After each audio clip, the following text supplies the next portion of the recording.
Welcome to Chillin' 101. We hope this video helps. You start by opening Teams and signing in. This ensures your account settings and policies load. Once done, click the Meeting or Join button so the pre-join screen appears. Make sure your camera is on so background options are visible. Why this matters is simple. Teams reads the live video to apply blur or replace the background accurately. From that pre-join view, find and open background effects or background filters to begin changing your background now. Now choose how you want to appear. Pick a Teams-provided image for quick setup or click Add New to upload your own photo. You should use JPG or PNG and aim for a 16:9 ratio like 1920 by 1080 so the image fills the frame without distortion.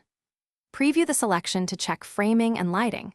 If you need subtle obscuring, toggle blur instead of a full replacement. This step controls both aesthetics and privacy, so make it finish by clicking Apply or Preview, and then Join so the background is active in the meeting. Applying before you enter avoids awkward transitions. Make sure to save any custom uploads so it's available next time under Add New. If the background change doesn't stick, sign out and restart Teams, check for updates, and verify your account or organization hasn't disabled background effects.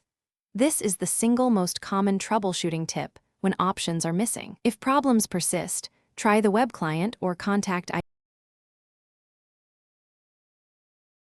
Thanks for watching. Consider subscribing if we helped you.